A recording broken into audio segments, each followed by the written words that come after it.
Bonjour à toutes et à tous. Aujourd'hui, on va vous présenter une histoire intitulée La fille têtue. Halima n'avait qu'une peur, c'était d'épouser cet homme qu'on voulait lui imposer et qu'elle trouvait très laid. Elle s'en plaignait à ses amis du village. Et plus la date du mariage approchait, plus elle réfléchissait à une manière de s'en sortir. Un jour, alors que Halima se plaignait à ses compagnons, un serpent génie qui passait derrière la case où se tenait le jeune fille.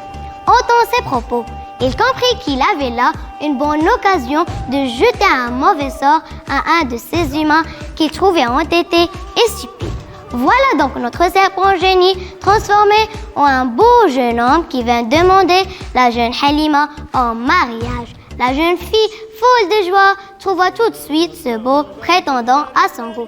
Elle n'eut pas de mal à convaincre son père de l'accepter, en insistant sur la beauté et les richesses que prétendait avoir le nouveau venu.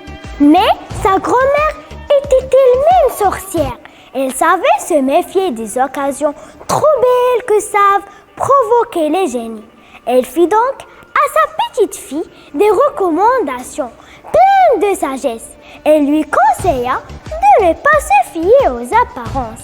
Mais devant son entêtement, elle dut se contenter de lui donner une recette pour avoir la preuve qu'en épousant le beau jeune homme, elle épousait un humain et non un génie. Pile de mille pour en faire une boule, dit-elle à Halima. Si cette boule, la première que tu auras faite, ne se brise pas, c'est une personne normale que tu vas épouser. Sinon, sache que c'est un génie qui est venu te provoquer.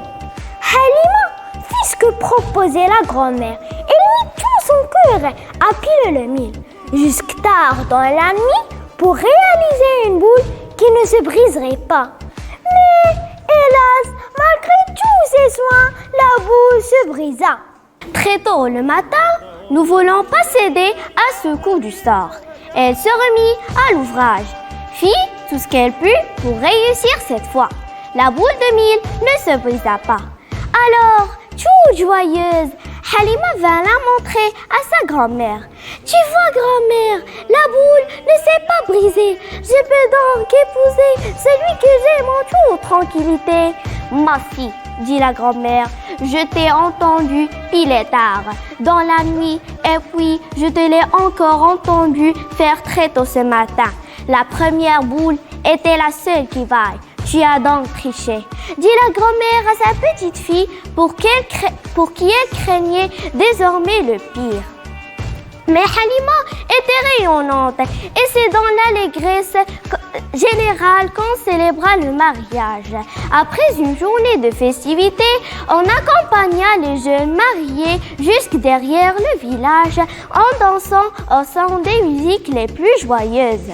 À l'orée de la forêt, le jeune marié demanda aux gens du cortège de rentrer au village. Il conduisit ensuite Halima, la jeune épousée, jusque dans une grotte où elle entra sans crainte. Mais tout à coup, dans le clair-obscur des lieux, elle vit effrayée son beau mari se métamorphoser.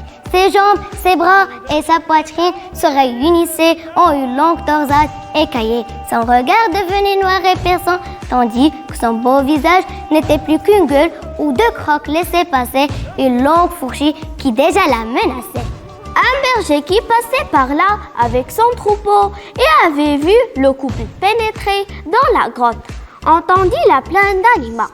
Du fourré où il était caché, il vit un magnifique cheval s'élancer de la roche, suivi de près par un énorme serpent aux anneaux d'écailles colorées. Prudemment, quand les deux animaux se furent éloignés, le berger pénétra dans le creux obscur de la roche. Quand ses yeux se furent accoutumés à l'ombre, il comprit vite, en voyant les lieux vides de toute présence humaine, qu'Halima avait été victime d'un horrible maléfice. Il courut avertir les habitants du village, mais il était trop tard. La jeune fille entêtée n'était plus qu'une cavotte sauvage que nul ne revit jamais et qui sans doute hante encore les confins de la brousse.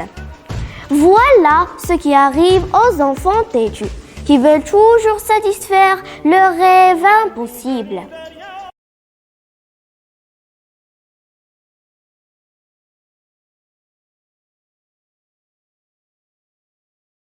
Bonjour tout le monde. Aujourd'hui, les élèves de CM1 vont vous présenter un conte de Grimm intitulé « Le pêcheur et sa femme ». Il y avait une fois un pêcheur et sa femme. Ils vivaient dans une misérable hutte près du bord de la mer. Le pêcheur, qui se nommait Pierre, allait tous les jours jeter son hameçon, mais il restait bien des heures avant de prendre quelques poissons. Un jour, qu'il se tenait sur la plage, il voit son hameçon disparaître et aller au fond. Il tire et au bout de la ligne se montre un gros cabillaud. « Je t'en supplie, dit l'animal, laisse-moi la vie. Je ne suis pas un vrai poisson, mais bien un prince enchanté. Relâche-moi, je t'en prie. Rends-moi la liberté. » Le pêcheur détacha la bête qui s'enfuit de nouveau au fond de l'eau, laissant derrière elle une traînée de sang. De retour dans sa hutte, il raconta à sa femme qu'il avait pris un beau poisson et qu'il lui avait rendu la liberté. Sa femme lui reproche de n'avoir pas demandé au cabillaud quelque chose en retour. Le lendemain, le pêcheur alla sur la plage et, arrivé au bord de la mer qui était toute verte, il appela le cabillaud. Le poisson apparut aussitôt. « Voilà, dit le pêcheur, parce que je t'ai rendu la liberté, ma femme Isabelle prétend que tu devrais m'accorder un souhait. Elle en a assez de notre hutte. Elle voudrait habiter une gentille chaumière. » Le cabillaud lui demanda de retourner chez lui et il verra son vœu accompli. De retour, Pierre aperçut sa femme sur la porte d'une chaumière très coquette. Pendant une quinzaine de jours, ce fut un enchantement continuel. Mais juste après, la femme demande à son mari d'aller trouver le cabillaud pour lui dire que cette chaumière n'est pas assez grande et qu'il désire avoir un château. Le brave homme hésita, puis finit par se rendre sur la plage. La mer était calme. Il appela le cabillaud pour la deuxième fois et lui annonça le vœu de sa femme. Le cabillaud lui demanda de retourner chez lui pour voir son vœu accompli. De retour, le pêcheur trouva sa femme se promenant dans la vaste cour d'un château. Le château était immense et derrière s'étendait un immense jardin où poussaient les fleurs les plus rares. Puis après avoir goûté des mets délicieux qui leur furent servis pour le souper, ils allèrent se coucher. Le lendemain matin, la femme éveilla son mari et lui demanda d'aller chez le cabillaud pour lui demander une couronne car elle souhaitait devenir reine. Le pêcheur haussa les épaules mais il n'en obéit pas moins. Arrivé sur la plage, il se mit à crier. Le poisson se présenta aussitôt et lui demanda de rentrer chez lui car la chose que sa femme a désirée est déjà faite. Pierre trouva sa femme installée sur un trône en or avec une magnifique couronne sur la tête et entourée de demoiselles d'honneur, l'une plus belle que l'autre. Isabelle paraissait tout à fait à son aise au milieu de ses splendeurs. Après un festin magnifique, elle alla se coucher, mais elle ne put dormir.